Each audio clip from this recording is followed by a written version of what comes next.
It's one of the first words in the entire Bible. Genesis chapter 1, verse 1. In the beginning, God created the heavens and the earth. Simple enough. But hidden in that very first sentence, in the original Hebrew, is a grammatical puzzle that has fascinated scholars for centuries. The word for God is Elohim, and in Hebrew, that ending, the im, usually marks a word as plural. It's like saying, in the beginning, God's created. But then the verb, created, is singular. So the sentence literally reads, God's, he created. It's a grammatical anomaly, a plural noun with a singular verb. Right from the opening line of Scripture, the Bible introduces God with a name that is somehow, mysteriously, both plural and singular at the same time. This isn't a mistake, it's an overture. It's the opening chord of a theme that will run through the entire biblical story. Most of us, when we hear the word Trinity, think of a complicated diagram from a theology textbook. One God in three persons. It sounds like a math problem we're supposed to solve. But what if the Bible isn't presenting a math problem? What if it's revealing a relationship? The Bible doesn't just state that God is a Trinity. It reveals a God whose very essence is relationship, showing us from the first page to the last that the one true God exists as a perfect, loving community of Father, Son, and Holy Spirit. This isn't a late-stage invention. It's a reality embedded in the very language and structure of Scripture, waiting to be seen. Let's stay in Genesis for a moment. That plural hint in the name Elohim gets echoed just a few verses later. In Genesis 1:26, as God is about to create humanity, the language shifts. It's not, I will make man in my image. It's, let us make man in our image, after our likeness. Again, who is us? Who is our? Some have suggested God is speaking to angels, using a kind of royal we. But the text says humanity is made in God's image, not the image of angels. The most ancient and consistent Christian reading sees this as the first conversation within the Godhead recorded in Scripture. It's a glimpse into the inner life of God, a life of shared counsel and unified purpose. The Father, Son, and Spirit collaborating in the act of creation. This pattern shows up again after the fall in Genesis 3:22, where the Lord God says, Behold, the man has become like one of us. And at the Tower of Babel in Genesis 11:7, Come, let us go down. These are not isolated quirks of grammar. They are deliberate literary choices, planting a seed of divine plurality right in the bedrock of the Old Testament. The writers are showing us a God who is fundamentally one, yet internally complex and relational. This isn't polytheism, the belief in many gods. This is something far more profound. The ultimate declaration of God's oneness in the Old Testament is found in Deuteronomy 6:4, the verse known as the Shema, from the first Hebrew word of the verse. It's the central prayer in Judaism. Shema Yisrael, Adonai Eloheinu, Adonai Echad. Hear, O Israel, the Lord our God, the Lord is one. For centuries, this has been the defining statement of monotheism, and it is. But the specific Hebrew word used for one here is fascinating. The word is echad. Now, Hebrew has another word for a singular, solitary one, and that word is yahid. For instance, in Genesis 22:2, when God tells Abraham to sacrifice Isaac, he calls him his only son, his yahid son. But Deuteronomy 6:4 doesn't use yahid, it uses echad. So what's the difference? Echad doesn't just mean a numerical one, it often describes a composite unity. It speaks of oneness achieved by bringing multiple parts together. For example, in Genesis 2:24, it says a man and a woman will become echad flesh, two persons, one flesh. When the spies return from Canaan in Numbers 13:23, they carry a single cluster of grapes, one, or echad, cluster made of many individual grapes. The word itself carries the idea of unity in diversity. So when Moses declares that God is echad, he's not just saying God is a solitary being. He's making a statement that resonates perfectly with the plural hints we saw in Genesis. Our God is a united one, a complex, composite, perfectly integrated oneness. The declaration that was meant to set Israel apart from the polytheistic nations around them contained within its very vocabulary a hint of the triunity that would be more fully revealed later. The Lord our God is a perfect, indivisible unity of persons. For centuries, these were just whispers, shadows in the text. But then, everything changes with the arrival of Jesus. The New Testament doesn't invent the Trinity. It turns up the lights on what was already there. Look at the very beginning of Jesus' public ministry, at his baptism in Matthew chapter 3. Here, for the first time in the biblical narrative, all three persons of the Godhead are present and active in the same moment, yet clearly distinct. Jesus, the Son, is in the water being baptized. The Holy Spirit descends upon him in the form of a dove, and the Father's voice speaks from heaven, saying, "This is my beloved Son, in whom I am well pleased." Matthew 3:16-17. It's a profound tableau. You have three distinct actors, the one speaking, the one being spoken about, and the one descending. They are not three different gods. They are not three modes or masks of a single person. They are three distinct persons, acting in perfect unity and love, focused on the same redemptive mission. The Father affirms the Son submits to the Father's will, and the Spirit empowers the Son for his work. The relational nature of Elohim is now on full display. This dynamic relationship is the heartbeat of the Gospels. Jesus constantly speaks of his Father. In John 14:10, he says, "The words that I say to you I do not speak on my own authority, but the Father who dwells in me does his works." He is not the Father, but he perfectly reveals the Father. He is in the Father, and the Father is in him. They are distinct, yet inseparable. Then, just before his crucifixion, Jesus promises to send another helper. He says in John 14:16-17, "And I will ask the Father, and he will give you another helper, to be with you forever, even the Spirit of truth." Notice the relational dynamic. The Son asks, the Father gives, the Spirit comes. Three distinct roles, one unified purpose of love and rescue. This helper, the Holy Spirit, is not an impersonal force or a vague energy. Jesus uses personal pronouns to describe him. He will teach, guide, convict, and comfort. The Spirit has a will, 1 Corinthians 12:11, possesses intellect and emotions, and can be grieved, Ephesians 4:30. In Acts 5, when Ananias and Sapphira lie about their offering, Peter says to them, "Why has Satan filled your heart to lie to the Holy Spirit?" And then a moment later says, "You have not lied to man, but to God." Acts 5:3-4. Lying to the Spirit is lying to God. The Holy Spirit is presented with the full attributes of personality and divinity. This is why, at the very end of his ministry, Jesus gives the Great Commission, the foundational instruction for his church. In Matthew 28:19, he tells his disciples to go and make disciples of all nations, baptizing them in the name of the Father, and of the Son, and of the Holy Spirit.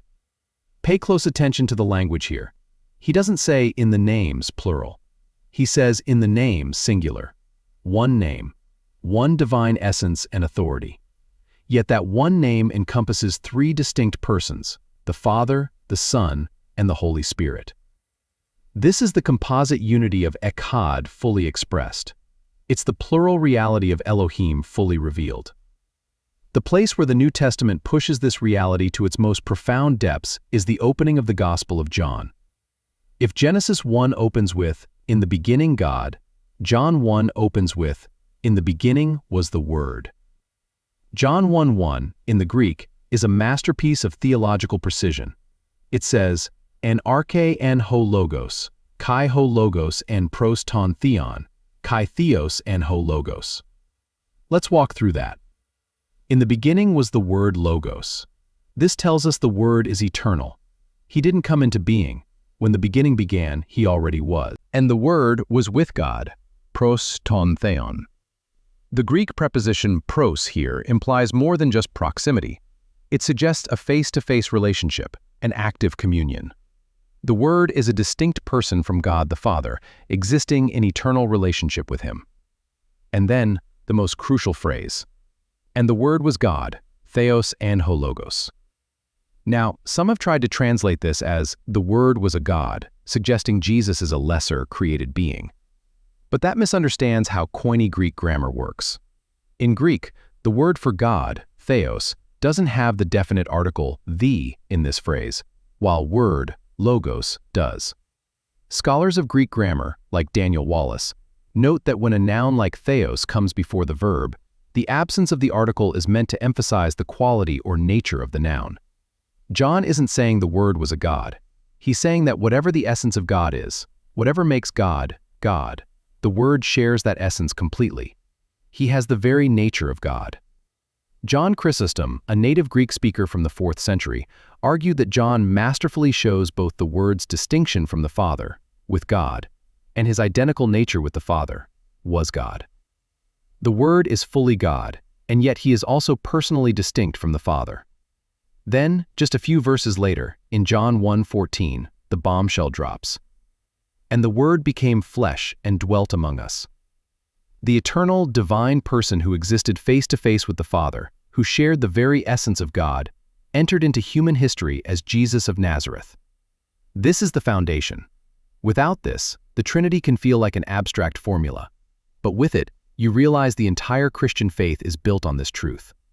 The God who created everything is not a solitary monarch on a distant throne. He is a community of love.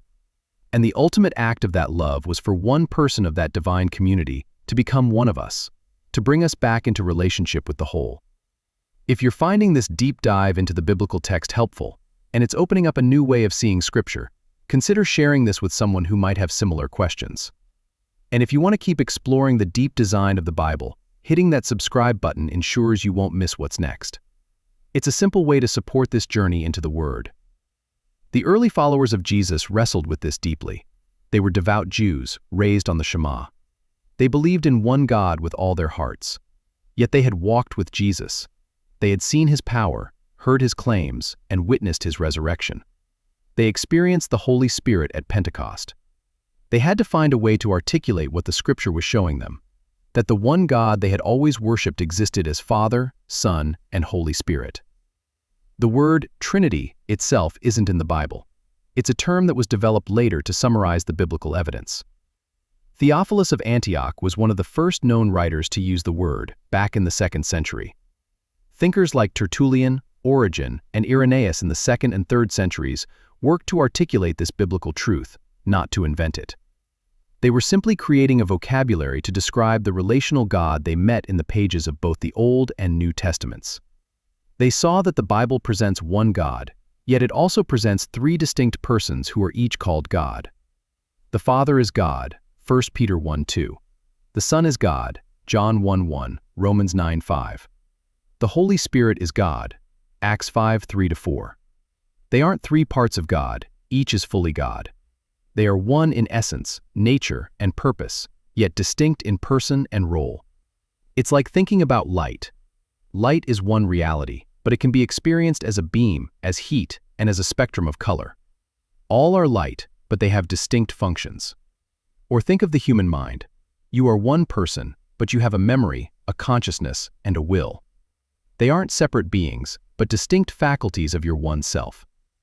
These are imperfect analogies, of course, because God is unlike anything else. But they help us grasp at the edges of a truth that is ultimately a mystery.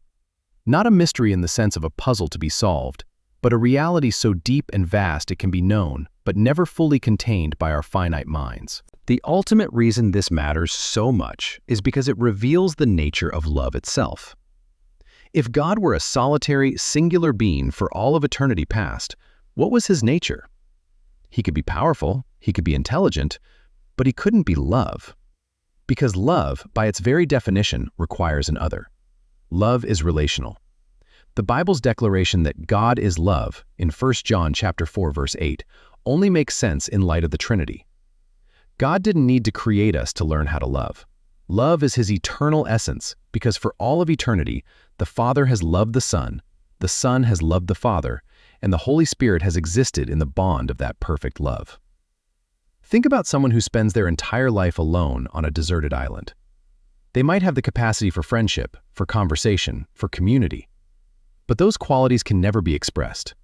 They remain purely potential. For God to be eternally love, he must be eternally relational. He must exist as a community. The doctrine of the Trinity isn't a philosophical complication. It's the very foundation of a God who is, and always has been, perfect, self-giving love. This is the God of the Bible. Not a static monolith, but a dynamic, relational, loving community. And the story of the Bible is the story of this triune God deciding, out of sheer love, to make room in that community for us. So where does this leave us? What does it mean to walk through the world knowing that the God who made it is a Trinity? Here's the thing about realizing God as a community of love. It reframes what salvation is really about. Often, we think of salvation as a legal transaction, a cosmic pardon that gets us out of trouble. And it includes that. But the Bible presents something far richer. Salvation is being adopted into the family. It's being welcomed into the very life and love of the Father, Son, and Holy Spirit. When Jesus died on the cross, he wasn't just paying a debt, he was opening the door. Paul says in Ephesians 2:18, "For through him, Jesus, we both have access in one Spirit to the Father." It's a Trinitarian salvation. Through the Son, by the Spirit, we come home to the Father. Our restored relationship is not just with a singular being, but with the entire Godhead. And then there's the nature of our own lives.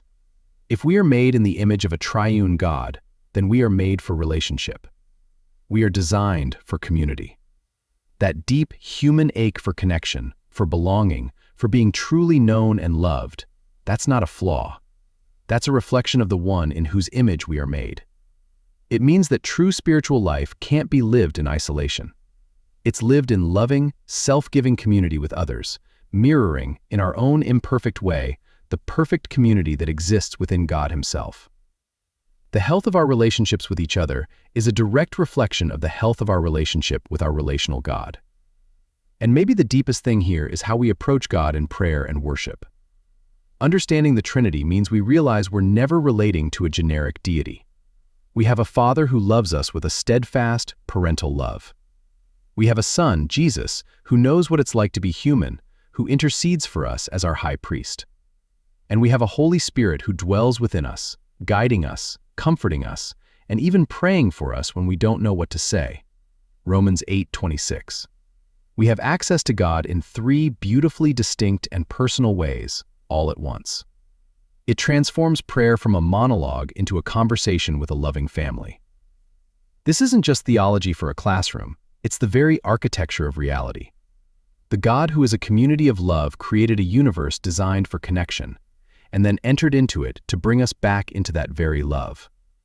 From the plural mystery of Elohim in Genesis 1 to the singular name of Father, Son, and Spirit in Matthew 28, the Bible tells one consistent story. The story of a God who is one and a God who is love. If this exploration has resonated with you, let me know in the comments. And be sure to like and subscribe for more deep dives into the design of Scripture.